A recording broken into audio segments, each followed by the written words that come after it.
Parliament ఆవరణలోని Gandhi విగ్రహం వద్ద తెదేపా ఎంపీలు ఆందోళన చేపట్టారు. ఆంధ్రప్రదేశ్ కు ప్రత్యేక హోదాతో పాటు విభజన హామీలను నెరవేర్చే వరకు పోరు ఆగదని ఎంపీలు స్పష్టం చేశారు. కోల్కతాలో జరిగిన సిబిఐ ఘటనపై స్పందించారు. కేంద్రం కక్ష సాధింపు ధోరణితో రాష్ట్రాలను ఇబ్బంది పెట్టడం మంచిది కాదని ఎంపీలు అభిప్రాయపడ్డారు.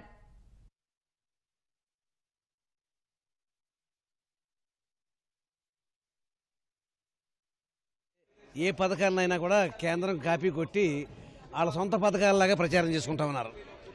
ఇవాళ సంక్షేమ పథకాలు మొదలుపెట్టింది నారా చంద్రబాబు నాయుడు గారు.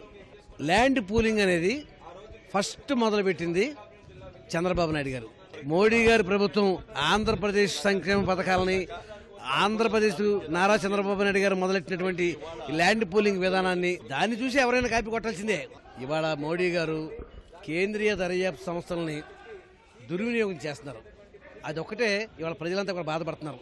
ఎందుకంటే సిబిఐని చాలా ప్రెస్టీజియస్ సంస్థ, అది అత్యున్నత దర్యాప్తు సంస్థ.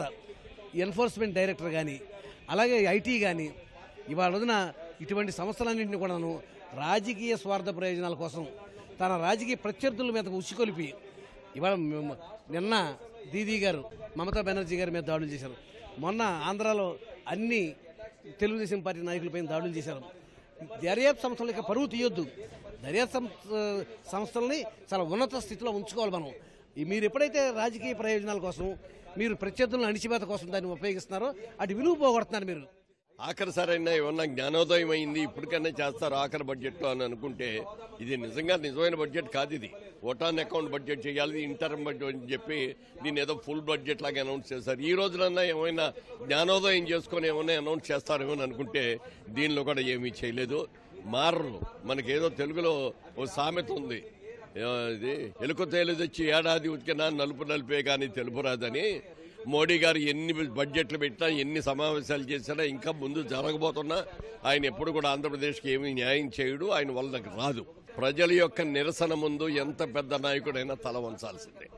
ఎవరైనా సరే తలగరేసి నా అంతటి వాడు లేడు అంటే వాళ్ళ నెత్తి మీద మొట్టికాయలు ఎలా వస్తాయో వాళ్ళకి అర్థమవుతుంది. క్రితంసారి మాకు అన్యాయం చేసిన కాంగ్రెస్ పార్టీకి ఒక్క సీటు కూడా రాలేదా? నమ్మించి మోసం చేసిన ఇప్పుడు రేపు బీజేపీ పార్టీకి మోడీ గారికి అమిత్ షా కాంబినేషన్కి కనీసం ఎక్కడ డిపాజిట్లు కూడా దక్కో. ఒకవేళ అన్ని చోట్ల మేము పోటీ చేస్తామని అన్నారు, కనీసం మీ క్యాండిడేట్లు కూడా దొరకననేది మేమందరం కూడా గట్టిగా